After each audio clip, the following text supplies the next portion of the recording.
"Sir, you're not on the list. You need to leave." That's what the security guard said as he stood in front of the gate of the house I bought, holding out one hand like I was some stranger off the street. But what really broke me wasn't the guard. It was the sight behind him, through the living room window. My wife, Rebecca, in one of my shirts, tangled in the arms of some shirtless guy on my couch. She turned, locked eyes with me, and smirked. Not a look of guilt, not even surprise. A smirk, like she'd been waiting for me to see this. Like she wanted me to know I'd been replaced. I felt my heart stop, then restart in pure rage. I didn't yell, didn't charge the guard. I just looked at her, smiled back, and turned around. But that wasn't the end. Because the next morning, while I was sipping coffee in my apartment, they showed up at my door, pale, shaking, and whispering one word over and over. Help. Now let me take you back. Because what led to that moment was a storm of betrayal, secrets, and a woman so cold-hearted, she turned our marriage into a war zone. I didn't open the door right away. I stood there, watching them through the peephole like they were ghosts from a life I'd already buried.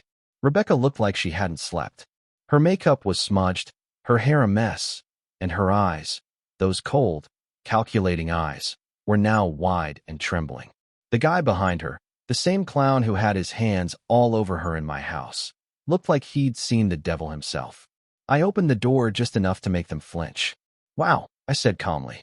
"Didn't expect guests. Especially not the home-wrecking edition." Rebecca stepped forward, her voice shaky. "Jackson, I know how it looked, but please, just let us talk. Just a few minutes. You got exactly 30 seconds to make me not slam this door in your face." I replied, leaning against the frame. "Start talking." She hesitated, then blurted out, "They kicked us out." I blinked. "What?" "The police. Your lawyer filed some emergency motion. There's something about the title and ownership. They said we weren't legally allowed to be there. They escorted us out." My lips curled into a slow, cold smile. "So let me get this straight. You replaced the locks on the house I paid for, hired a security guard to keep me out, and invited this jackass in like it was a honeymoon suite. And now you're telling me you got kicked out for squatting?" Neither of them answered. Rebecca was already crying. The boyfriend, Travis or Trevor or some name I didn't care to remember, looked like he wanted to disappear. "Do you have any idea what it felt like?" I asked quietly. "Standing outside my own house while you were laughing inside with your little boy toy?" "I didn't mean for it to happen like this," she said, trying to grab my arm. I stepped back. "Don't touch me. You meant for all of it. The cold shoulder, the locked doors, the late nights pretending you were with friends, the sudden perfume that wasn't yours. You planned this for months, didn't you?" Her silence was answer enough. I was stupid, but I wasn't blind. I'd seen the signs. The lies started small, forgotten texts, suspicious smiles, disappearing on weekends. Then came the gaslighting. "You're paranoid. Why don't you trust me? You're imagining things." Over and over, until I started believing maybe it was all in my head. But the truth? The truth was she was busy living a second life while I was trying to build our first. Now she stood there, broken and desperate, like that erased everything she'd done. I stared at them both for a long second, then stepped aside. "Come in," I said. "Tell me everything. Every single thing.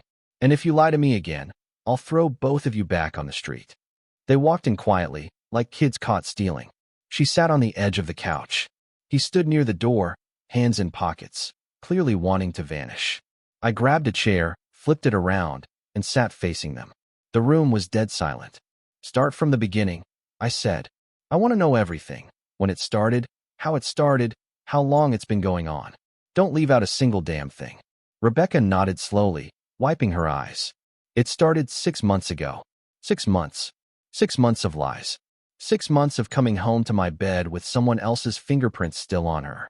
I clenched my jaw, but said nothing. "We met at a work event," she continued. "It was just flirting at first. Then drinks. Then it just happened. I didn't plan to fall for him.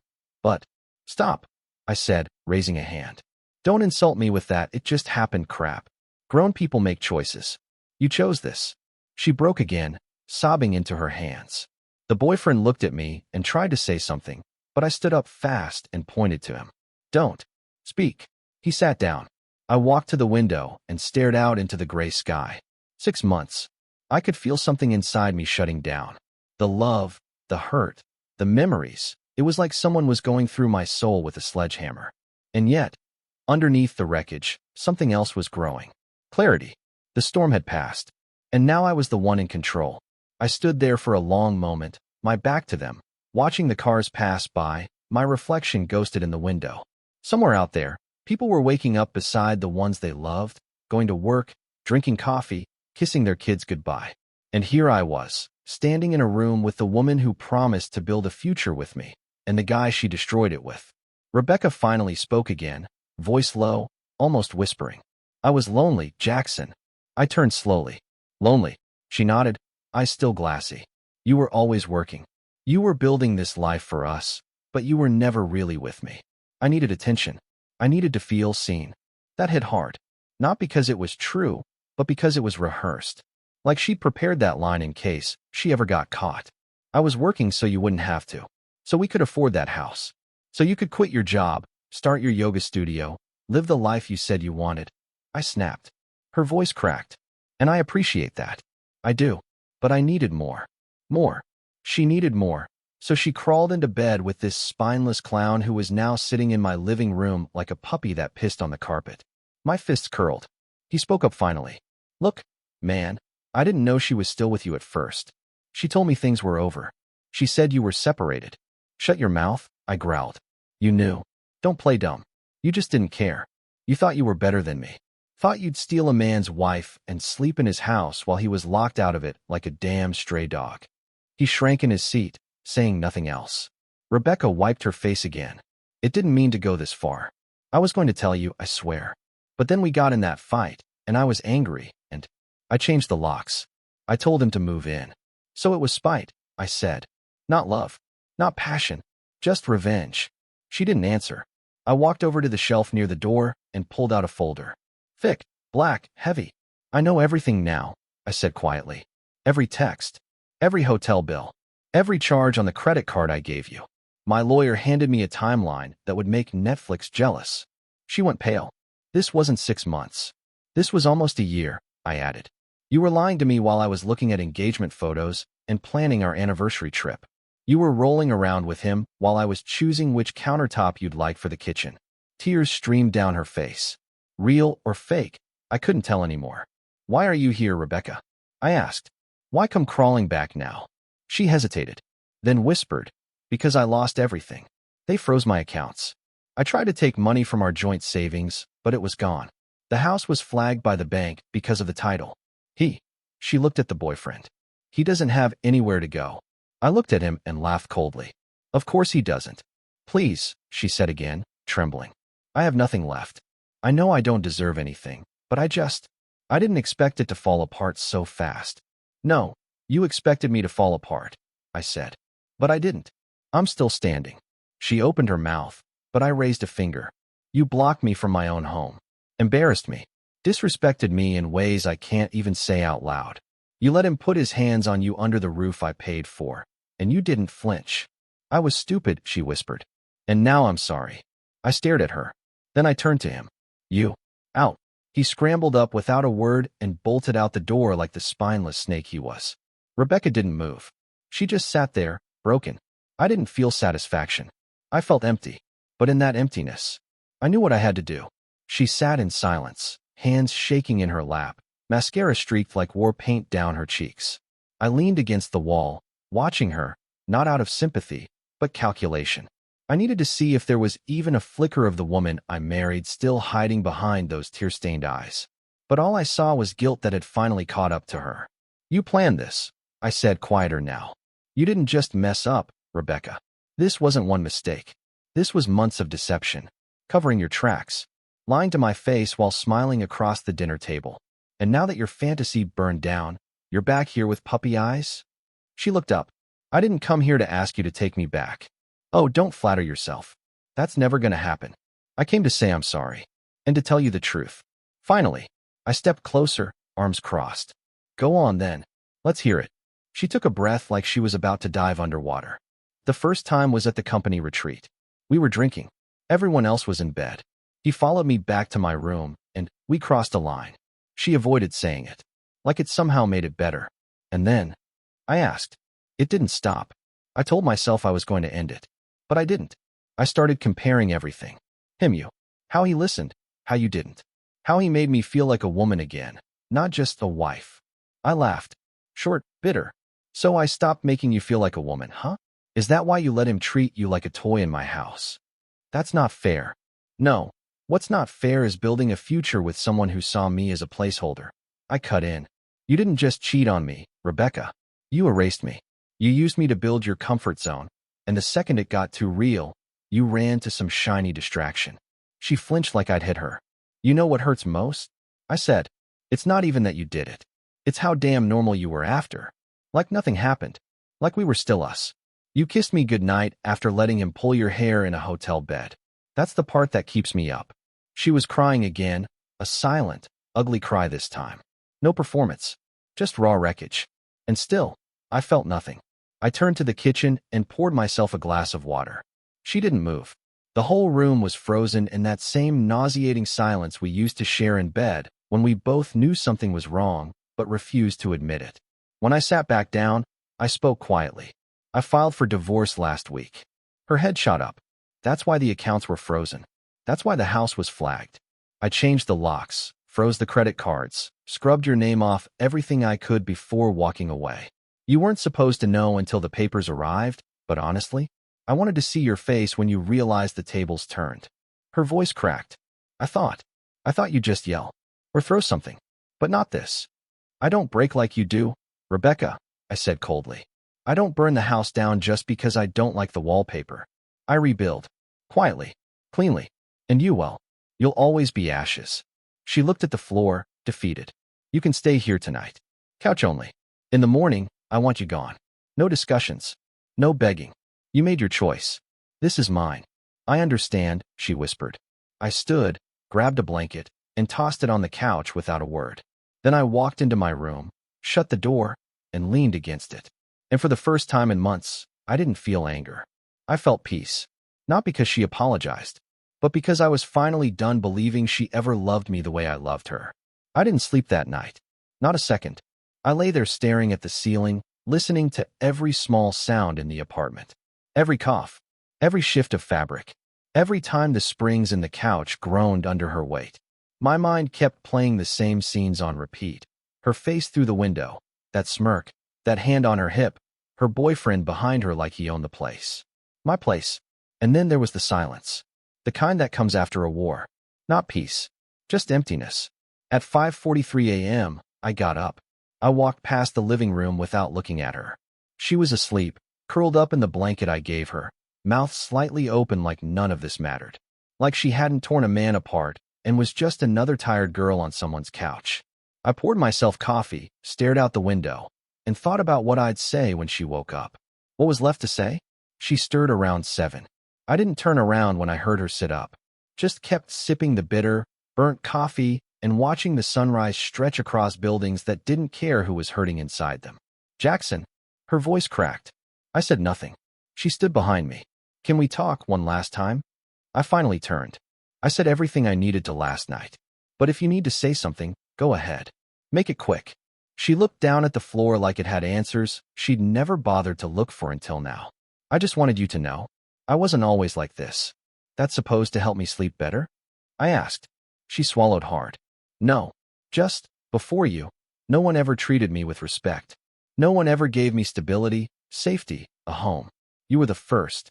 And for a while, it scared me. It felt too good. Like I didn't deserve it. So I kept waiting for it to fall apart. And when it didn't, I broke it myself. I nodded slowly.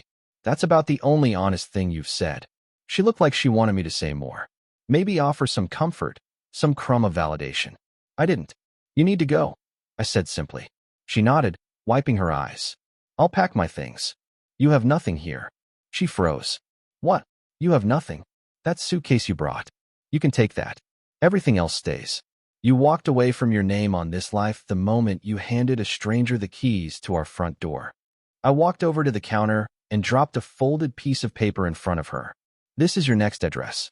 I paid for a hotel room. 3 nights. After that, you're on your own. Her lips trembled. You don't have to do that. No, I said sharply, I don't. But I'm not like you. I don't throw people out into the street, even when they deserve it. She nodded again, quietly this time, took the paper and turned toward the door. I watched her slip on her shoes, slowly, like part of her still believed there'd be a last-minute change of heart. There wasn't. When the door clicked shut behind her, I sat down on the couch. It still smelled like her perfume. I almost tore the cushions apart just to get rid of it. I don't know how long I sat there, but eventually, I stood up and opened the windows. Let the cold air in. Let it bite. She was gone. The silence that remained wasn't empty anymore. It was freedom, and I was still standing. Later that afternoon, I went back to the house.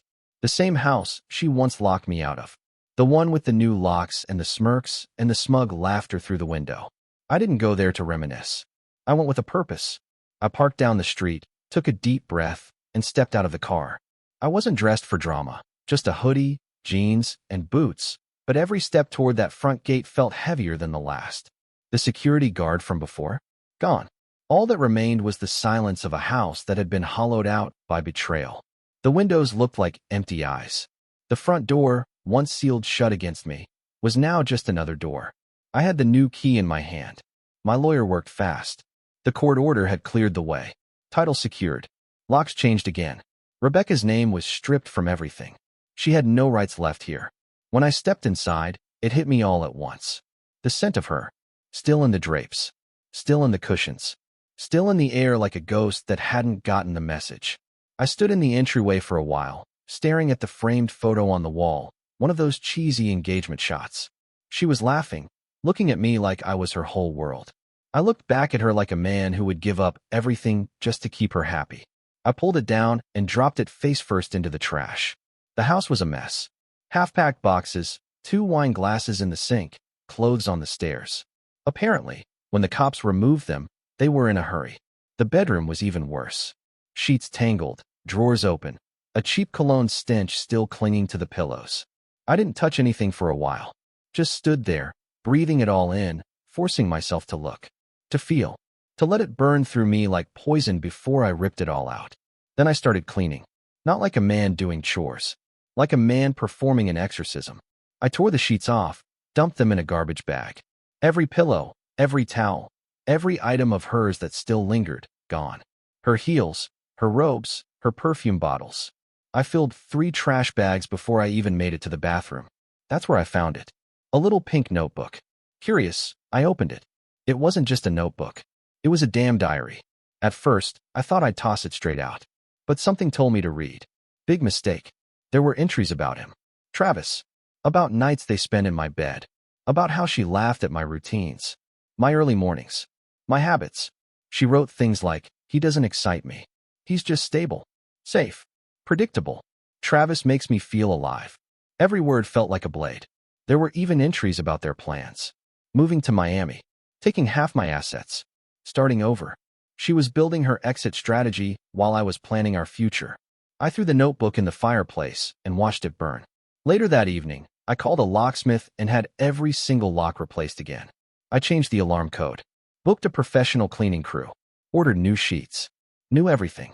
I was done pretending anything about this place was ours. This was my home now. No ghosts allowed. And yet, as night fell and the house grew quiet, I could still hear echoes. Her laugh from the kitchen. Her footsteps down the stairs. Her voice calling my name like it still meant something. I poured a drink. Sat down on the back porch. Stared out at the yard I once dreamed of filling with kids and cookouts. Now it was just me. But I wasn't broken. I was free.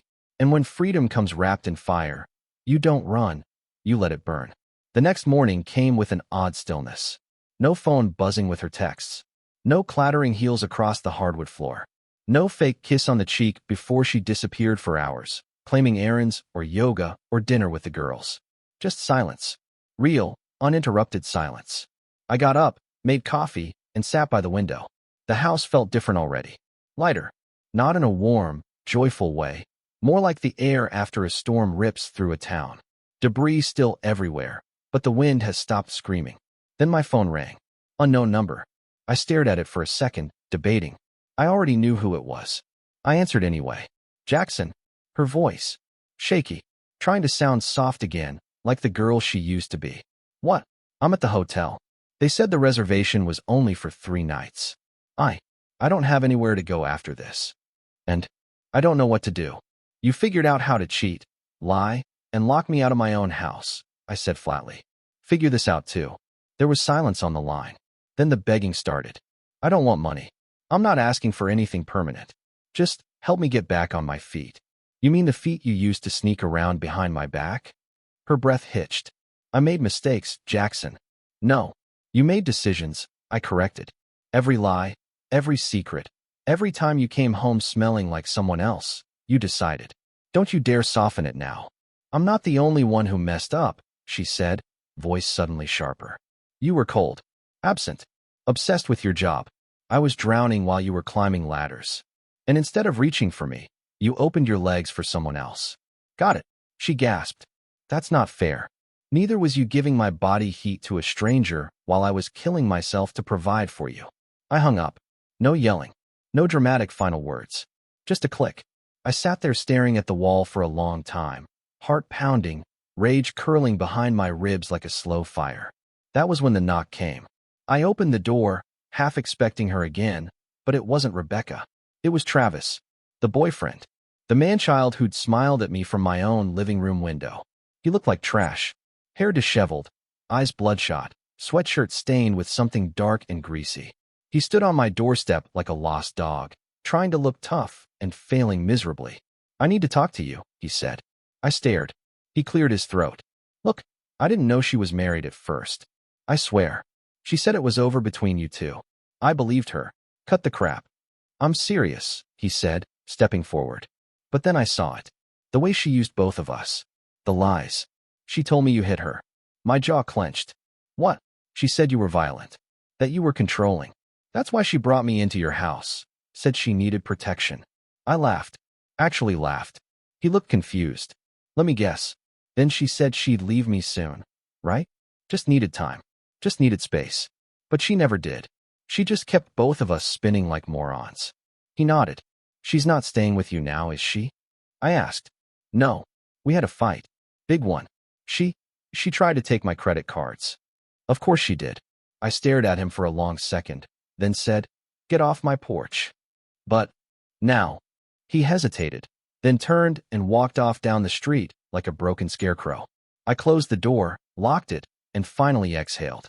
That was the final piece. The last confirmation I needed. Rebecca wasn't just a cheater. She was a parasite. And for the first time in months, I realized it wasn't my fault. I wasn't weak. I wasn't blind. I was just the one who loved harder. But I wasn't that man anymore. And I never would be again. A week passed. I didn't hear from her again. No calls. No texts. No desperate voicemails at 3 a.m. pleading for another chance. It was like she'd finally accepted the truth, or maybe just found her next victim. Either way, I didn't care. I had my house back. My name. My peace. But peace isn't just silence. It's clarity. It's waking up and not second-guessing yourself. It's making coffee without wondering if someone's lying to you in the next room. It's walking through your own front door without wondering if someone else has walked through it while you were gone. One evening, I sat out on the porch. Same chair, same view, but I felt different. The man I was when I said I do, he's gone. That man believed in forever. This man believes in reality. And here's the reality. I gave everything I had to someone who treated me like an option, who wore a ring I paid for while fantasizing about another man, who took shelter under my roof while plotting her escape like I was some prison warden and she was the poor caged bird. But I'm not bitter. Not anymore. I'm smarter. And if you're listening to this, if you're someone sitting in a car at 2 a.m. wondering why her phone's face down every night, or why she suddenly takes walks without you, or why the laughter you once shared now feels like a stranger's, listen closely. Trust your gut. Ask the hard questions. And if she lies, leave. Not because it's weak, but because it's strength most people will never have. The strength to walk away from someone you love the moment they stop loving you. My wife blocked me from the home I bought. She let another man sleep in my bed. She tried to erase me. But in the end, I'm still here. And she's gone. The house is clean. The locks are changed. The shadows are gone. And the silence? Now it feels like freedom.